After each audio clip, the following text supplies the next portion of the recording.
I want them public. Yes, they are. Yes, they are. Today we're going to be talking on. I'm going to be talking about a parable that Jesus brought up about building and building on a rock in Luke 6. There's two places this parable is mentioned. It's in Matthew 7 and in Luke 6. In Matthew 7, it just talks about rock and sand. Then in Luke's, where we're going to go into Luke 6 here, it's a little more in depth, and that's what I want to go into. So before we begin, let's just go to the Lord in prayer as we get started here. Father God, I thank you so much for this day. I thank you for a nice warm church to come to on a cold morning. A church that's not only warm physically, but also spiritually and emotionally, Lord, that we can gather around each other and support each other. And the warmth and the friendliness and the fellowship that we have here is such a blessing, Father, and I thank you so much for that. As we go into this sermon, I just pray, Lord, that you give me the words that you want spoken. Father, as we get into your words, just open our heart, open our ears to hear what you want us to hear. In Jesus' name I pray. Amen. Amen. I've talked about this before, I'm sure. One of my dreams is that someday I'm going to build a house for Jane and Hawk and I that is built for handling everything we got to have. And in doing that, of course, I have a tendency to get into something and obsess it and obsess it and obsess it. So I'll go through and I'll study different housing or house building techniques and different ways of doing it because I want to do it myself. I want to do it with my own hands. But going through all these things, looking at all this stuff, it's always funny to me because Jane I'll say, well, look at this and look at this and look at that, and we'll watch these TV shows on Netflix where somebody builds a house this way or that way, and she said, you really want to, that's a lot of work.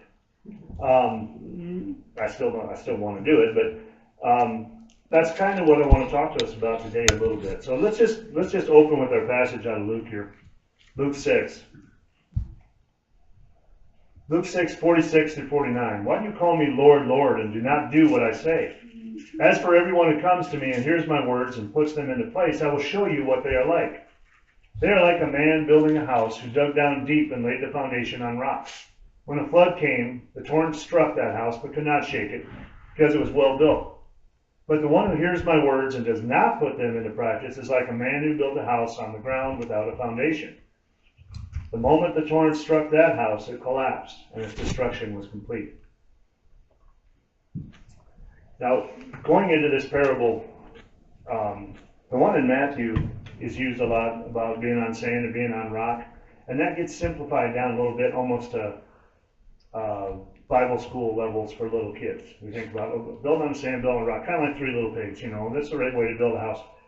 But this goes a little bit deeper, and Jesus, when he's talking about this is placed in a very strategic spot also in the Gospels because it's right after he's gone through the Sermon on the Plain here. And Matthew is right after the Sermon on the Mount. So there's a reason he throws this parable in.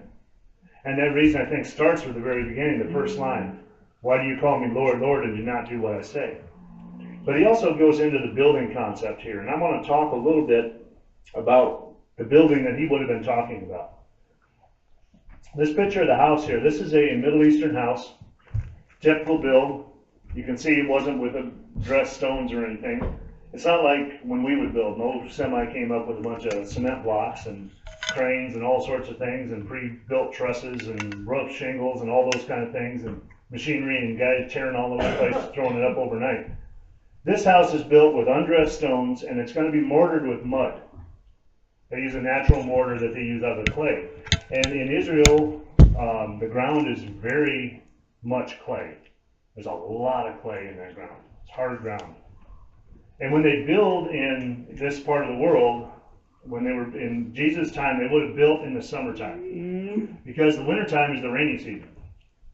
It's a monsoon season where it rains all winter. And even in areas like Jerusalem and Hebron and stuff that are along the ridge line there in Judea, they have a tendency to sometimes even get snow in the wintertime. So nobody's going to build in the middle of all that rain. So you have to build in the summertime. Well, the problem with building in the summertime, of course, when you have clay for ground, the Bible describes the ground as being like bronze. The clay is hard. So if you're going to build a house and you're going to put a foundation in, you got to dig all that clay out, which is a lot of work. And when you're building with stone like they would have been building in these days, not only is it a lot of work, but it's dangerous work. Something could collapse on you. You're working with stones with your hands and carrying stones. There's a lot involved in putting together a house here.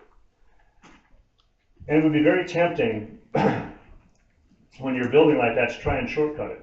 If that ground is so hard that I got to chip it out of there with a pickaxe, isn't that solid enough? Isn't that a solid enough thing? Well, the problem comes later on when the rains come. All that clay turns to mud. And they say when it gets wet enough, it's like chocolate pudding. Just picture the ground turning into that. So if that's underneath your house and all of a sudden the water is washing off the hills and all that kind of stuff, and your house is standing on what is now footing, and it's made out of these rocks that are put in with mud, if there's just a little imbalance in the foundation or the bottom of that wall, as it tips just a little bit, the rocks will start popping out. And then the wall will bulge and then it'll collapse. It doesn't matter how pretty it is on top of the ground. If it's not anchored down, it's not going anywhere. And I was reading an account of building in Israel, and they were talking to an old man about it, and they said, well, how far do you go for your foundations? And they said, well, it depends. If I'm in the valley, it might be 10 feet down before I can hit rock, because there's enough soil and sediment and all of this stuff there. And he said you don't stop till you hit bedrock, which means solid rock. You get little pieces of rock here and there, that's not rock. You got to go all the way down. If you're on top of a ridge, it might be 2 feet, and you hit the bedrock, because the soil is different everywhere. But if you don't go to that point, you're not going to get a solid foundation. So that's what Jesus is talking about when he talks about building a solid foundation. Now there are other things involved here too, and we're going to get into that a little bit, but the first thing I want to talk about is how Jesus actually spoke this parable, how he put it out there. This is called a parallel rhetoric, which means he drew this picture and he drew this picture next to it. So we're going to go through that a little bit. Why do you call me Lord, Lord, and do not do what I tell you? Everyone coming to me and hearing my words and doing them, I will show you what he is like. I think that's really important. Excuse me. Because right off the bat, his qualification on what the good is if you hear them and do them. If you hear me and do it, then I'll show you what it's like. Before anything else, if you don't hear and do what I say, none of this stuff makes any difference. He's like a man building a house who dug down deep and went and laid a foundation on the rock. Built a house, talks about the foundation. And when a flash flood arose, the stream broke against the house. The stream was not strong enough to shake it because it was well built. Okay? So he says, if you hear me, hear my words, and do them, build your house with a foundation, when the floods arose, not if, when they arose, it stood. It wasn't shaken. Now, on the other side of his argument, the second part of the parallel is this. And one hearing and not doing, he is like the man who built a house upon the ground without a foundation. Built, no foundation. Again, another house is built, but the difference is the foundation here. Against which the stream broke, and immediately it fell, and the ruin of that house was great. The flood is consistent. There's going to be a flood. There's going to be pressure against this house, no matter who builds it, no matter where they build it, no matter how it's built. The pressure is going to be there. So he's got two houses that are both built. And the other interesting thing is he had both builders heard what they should do. One did it, one didn't. Both builders know what to do, and so one of them chose to follow it and the other one chose not to. And when you choose not to and you meet resistance, that's when it falls apart. So when he talks about these things, when Jesus is talking about these parallels, we need to understand the concept behind this. Okay, this parallel rhetoric gives you, here's this and here's this. These are equal, and then there's one choice in there where there's a change. Either you choose to be faithful and do what I tell you to do and your foundation will be strong, or you choose not to be, and this is what's going to happen. It's a prediction. Jesus says this is what happens. Now remember, in the beginning he said, Why do you say, Lord, Lord? He's just spoken to a large amount of people about a lot of things. There's people coming to listen to Jesus at this point in time. He's gathering great crowds. And they're coming and they're listening to what he says. But he's saying, are you listening to the point where you do it, or are you just listening to hear it? Now, in addition to this, the biggest question in all of these things, it's not about the foundation. That's the biggest question, Pete. His biggest question is, why do you hear it and not do it? Why do you call me Lord, Lord, and not do what I'm saying? Why are you listening if you're not going to do something with it? That's his question. Matthew 7, 21, 23 says this again. Not everyone who says to me, Lord, Lord, will enter the kingdom of heaven, but only the one who does the will of my Father who is in heaven. Many will say to me on that day, Lord, Lord, did we not prophesy in your name, and in your name drive out demons, and in your name perform many miracles? Then I will tell them plainly, I never knew you. Away from me, you evildoers. This should scare us to the roots of our foundation right there. This should be something that takes us, and this should be a wake-up call right there. Because Jesus says, there are going to be a lot of people who stand and say, oh, yeah, I'm one of yours. Lord, Lord. And he'll say, I didn't know you. You had a chance. You didn't do it. How many people do you think swam beside the ark when the flood came and decided that they were believers then? They made fun of Noah all the way along, and then when the ark's finally floating, they're suddenly saying, oh, I guess you were right. The door was shut. And the day's going to come when the door is going to be shut. And when that door is shut, you're either on one side or the other, but it's not a time to make that decision. We have to make that decision now, and we have to be doing what he says now, and we have to follow through. Only the ones who does the will of my Father who is in heaven. We have to be doing now, not just listening. Being a believer and following Christ is not a spectator sport. You cannot participate by watching. You have to participate by doing. And that's what Jesus is talking about here. And I think that's probably some of his frustration at this point in time. Yeah, he's got a lot of people listening, but not a lot of people doing anything about it. That's why when he talks about parables and his disciples say, well, why do you bother talking parables? Why don't you just tell it plainly? He says, some people just don't get it. And when they don't get it, it's because of my Father's will. But you understand, they've gotten to the point where they're doing, and he says, you get it. So those that are doing will understand. That's the challenge he throws out. The other thing, in context, we have to remember, Jesus is not talking to an ignorant audience. These people know the Torah, they know they've been through religious education, they have a history going. And when Jesus brings this up, he is referencing back into the Old Testament. Something that if we don't study our Bibles enough to look at it, we don't see that context. But this is where he goes back in the Old Testament. He goes back into Isaiah. Isaiah talks about building too.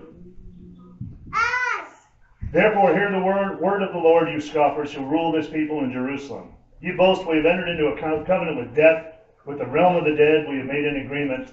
When an overwhelming scourge sweeps by, it cannot touch us, for we have made a lie our refuge and falsehood our hiding place. Well, taking this one into context a little bit, Isaiah is confronting the people of Israel at this point in time. They are afraid of the Assyrian army. Okay, the Assyrians are coming from Nineveh, and they're taking over town after town after town after area. The Assyrian Empire is growing. It's coming their way. And the religious leaders and the government leaders of the day, the king of the day, instead of going to God, which has worked in the past, and it's there, they can look in their own history and see it. Instead of doing that, he decides that they ally themselves with Egypt. And if they're allied with Egypt, then they and Egypt mutual protection, then that'll protect us. We don't need God, we got this other stuff. And so when he talks about entered into a covenant with death and with the realm of the dead, all of the Egyptian gods, the stuff that is still hung around, and Isaiah brings it up, and it comes up later on in other Old Testament passages, all the gods of Egypt were gods of death. That was who their deities were. They were gods of death. There was crocodiles. There was all these other things, but it was all a death culture. Their God was a death god, and he says your God's a life god, and you decided to lean on death. And this is where you're going. You say, oh, we're going to hide behind this. We're going to hide behind Egypt. We're going to hide behind all that stuff. And this is a very biting statement for Isaiah to make, but he offers hope too. Continuing on into verses 16 through 18. So this is what the sovereign Lord says. See, I lay a stone in Zion, a tested stone, a precious cornerstone for a sure foundation. The one who relies on it will never be stricken with panic. I will make justice the measuring line and righteousness the plumb line. Hail will sweep away your refuge, the lie, and water will flow over your hiding place. Your covenant with death will be annulled. Your agreement with the realm of the dead will not stand. When the overwhelming scourge sweeps by, you will be beaten down by it. Now, this is a pretty intense thing to be saying to people who think that they've got everything in hand. He says these things are coming. And when he says it, he says, I will make justice and the measuring line and righteousness the plumb line, knowing that this choice that they've made is wrong and it's going to fail. And God has told Isaiah, this is what I want you to tell them. This is going to fail. They're going to fold up. And it doesn't say anything else about that. But he does mention here, in verse 16, he says, I lay a stone in Zion, a tested stone, a precious cornerstone for a sure foundation. Now, when Jesus was talking about this concept of the precious cornerstone, the precious gem that was going to be the cornerstone of the foundation, Isaiah says this is what's coming in the future. And they know this because Isaiah is the source of the prophets where they talk about the Messiah the most. So Isaiah is talking about the coming Messiah. So when Jesus is talking to the people, they know these stories. They've been waiting for the Messiah for 400 years. They haven't had a prophet that came out and spoke. They know these stories. They know about the Messiah. They know that the cornerstone is supposed to be coming. And Jesus says, I'm the cornerstone. If I am this cornerstone, if I'm the sure foundation, if I'm the one that you're supposed to rely on and not be stricken with panic, and you're listening to me and you're not doing it, you're missing it. Isaiah said something about what was going to happen in the future, and Jesus is talking about the present. But that connection between those two is important. That future promise that Isaiah lays out is what Jesus is fulfilling. See? So when we compare these two passages, Isaiah and the stuff out of Luke that we're talking about, Isaiah talks about one house, a house built on lies. Floods are going to come and wash it away. There's no foundation underneath what you're putting together. It's going to fall. He does say there will be a future house built that will withstand everything, and he talks about hearing the word. Jesus talks about two houses built, but he also talks about hearing the word and doing something about it. It's going to stand or fall based upon what you do about it, and your foundation is now a choice. With Isaiah, there wasn't that choice. They could have relied on God, but they did not have that cornerstone yet. The Messiah had not come. Well, Jesus is saying, here I am. And today, I think that's what we should be seeing too. Jesus says, I'm here. The cornerstone has been laid. Everything is there for you. What are you going to do about it? Where are you in relationship to my foundation? I laid the foundation down.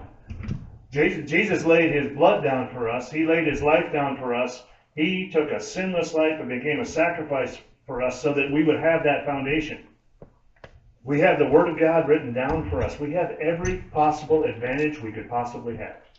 If you were a builder, you have all the building blocks, you have all the plans, you have the best quality materials, you have everything laid out before you. And Jesus says, what are you going to do about it? I can give you all the plans, but you can still go out there and take the best possible material and make a dump out of it if you want to. You can make something that looks really pretty on the outside that falls down if you want to. And on that day when it falls down, and you'll say, oh no, and you'll go back to the building supply and he'll say, I gave you everything you needed. Don't talk to me now. You're not getting a refund on stuff because you did it wrong. I gave you everything you needed. That is there. The simple and honest truth here is Jesus is telling us there is heaven and there is hell, and that is it. Those are your options. And if you have the foundation, the end is heaven. If you don't have the foundation, the end is hell. That's it. There's no other option. It's one or the other, black or white. That's it.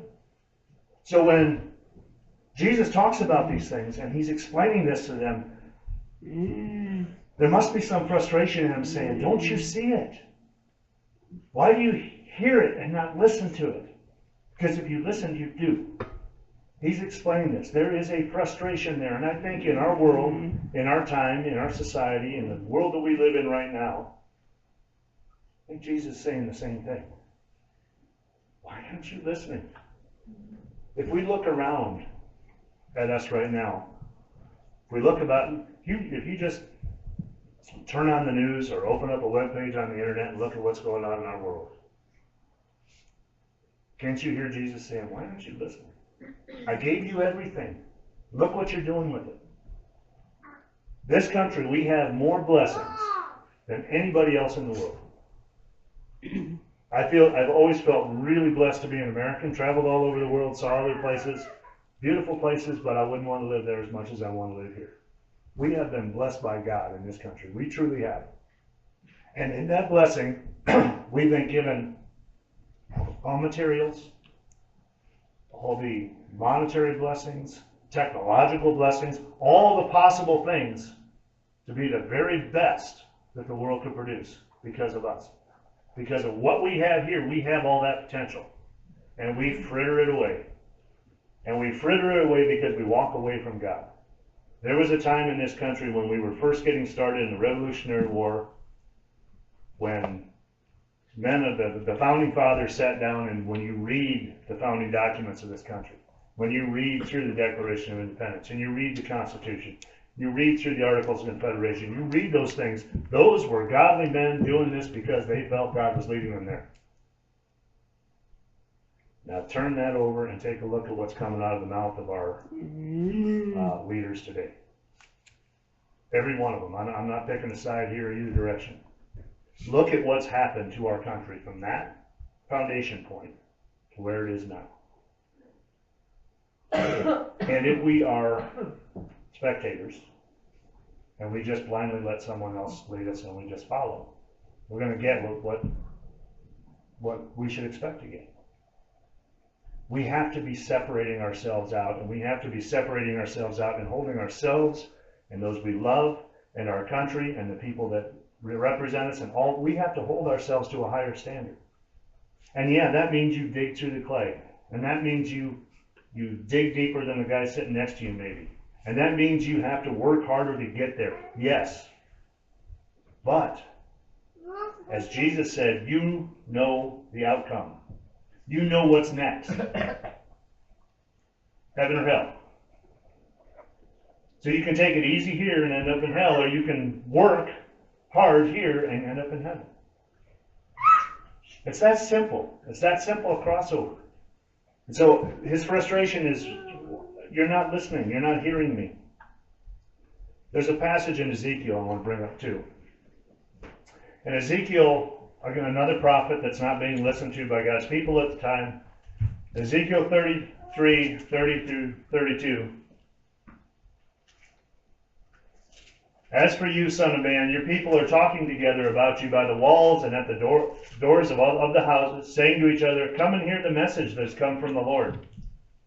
My people come to you, and they usually do, and sit before you to hear your words, but they do not put them into practice. Their mouths speak of love, but their hearts are greedy for unjust gain. Indeed, to them you are nothing more than one who sings love songs with a beautiful voice and plays an instrument well, for they hear your words, but do not put them into practice.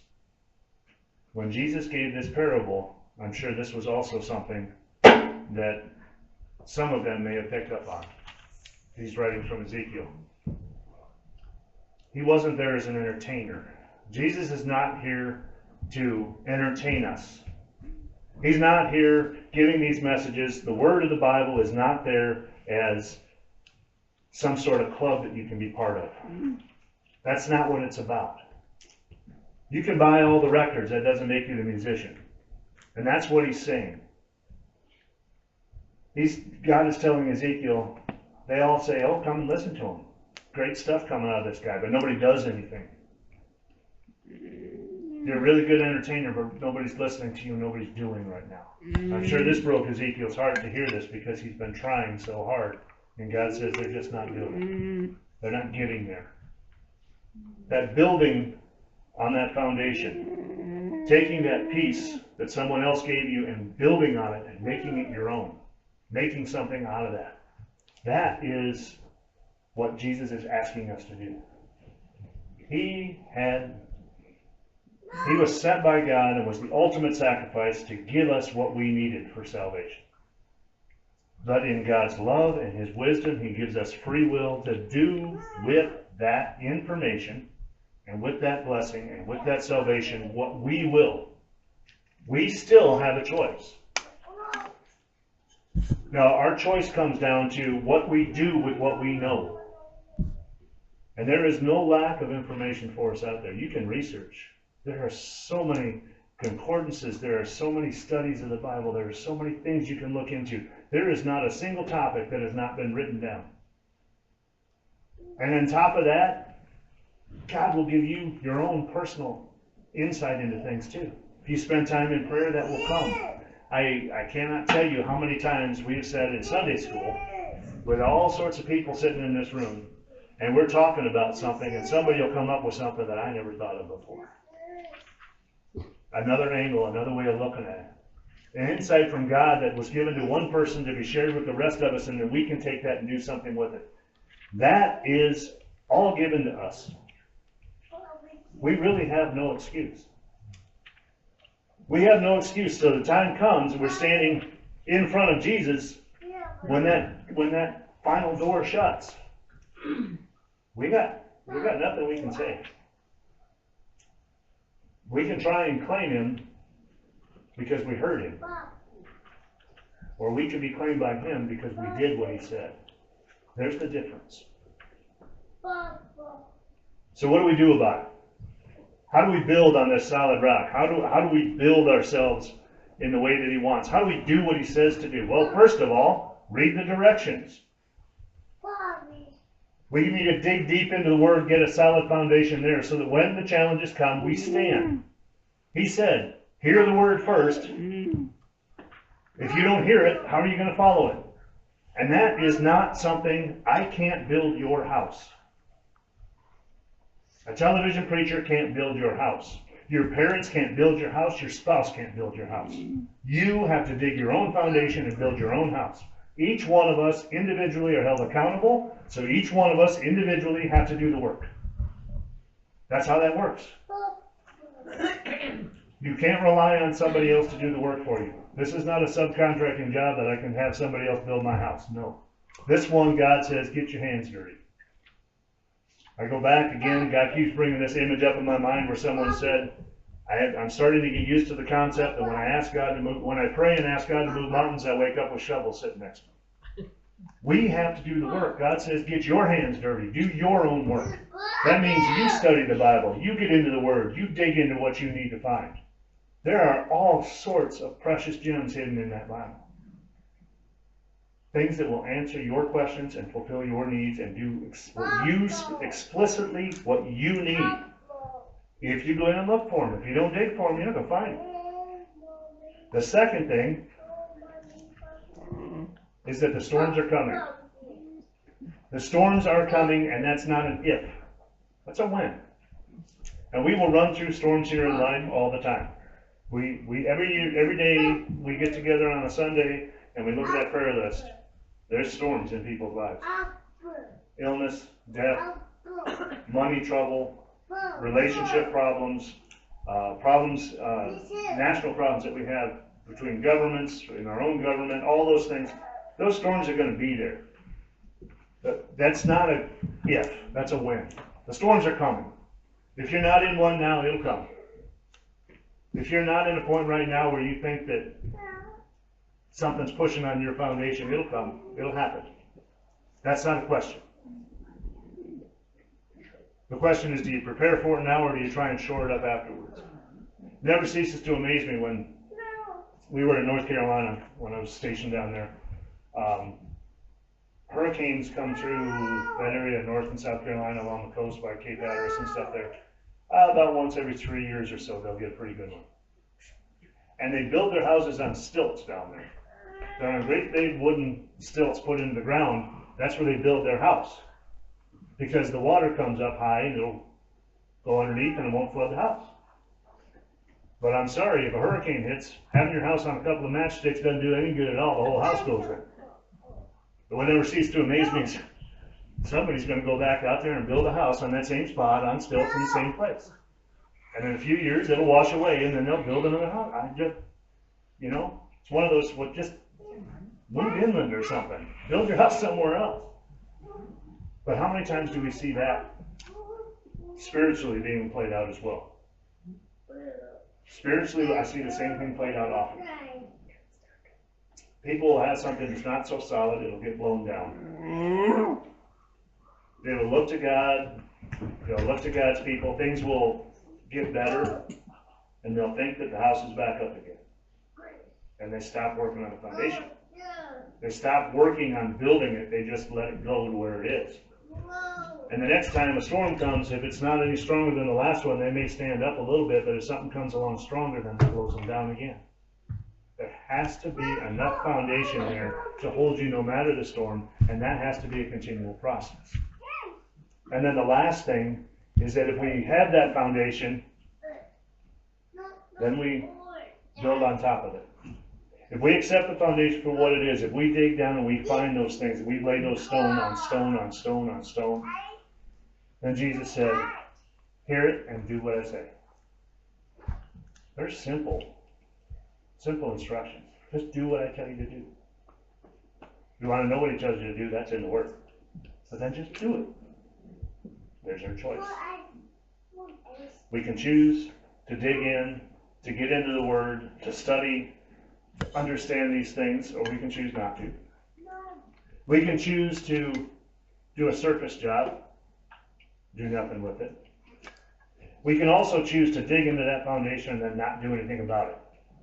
It is possible to be the most knowledgeable theologian in the world, have all the head knowledge in the world, and if your life is not changing and you're not doing something with it, you're also going to be standing there with God saying, I never knew you.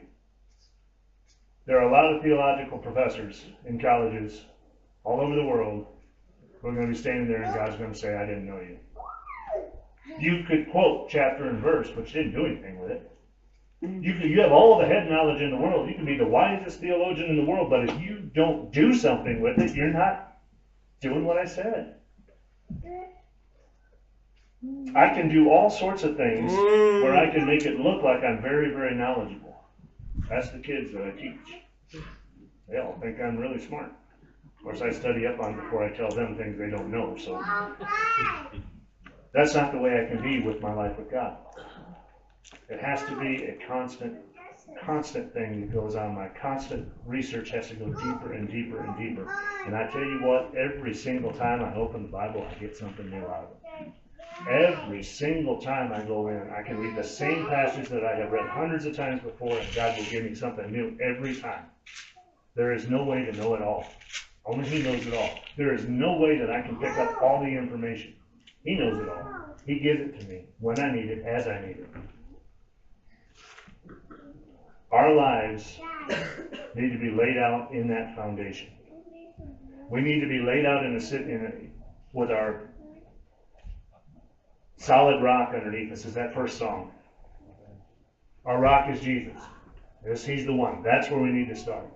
But we can't stop just because we've got a good foundation. Everybody here has seen a house being built. Anybody ever see somebody stop at the foundation? No roof, no walls, no windows, just a hole in the ground with some rocks on it. That'll fill full of water too. Eventually that'll freeze and it'll buckle the cement and it'll be nothing. It has to be worked on until it's finished. And if you've ever owned a house, you know what that means. It's never finished. There's always something to do. There's always something to work on. There's always something to be improved. And all those things were laid out in life here, and I think those analogies and things were given to us by God so he could say, did you see it? It happens all the time, right in front of you. Physically, it's happening. Do you not see the spiritual connection there? The same thing is connected with spiritual. So, ending this all up, I want to bring it all full circle again to what Jesus said. Jesus said, hear me and do my words. If you don't want to be that person who says, Lord, Lord, and I say, I never knew you, just hear me and do my words. It's that simple. He's not asking us to do much. Just do what he said. That's simple. It's simple. Sometimes the hardest things are simple. But we need to, each of us, look at our lives right now and see, am I building on a rock? Or am I putting sheetrock on something on stilts?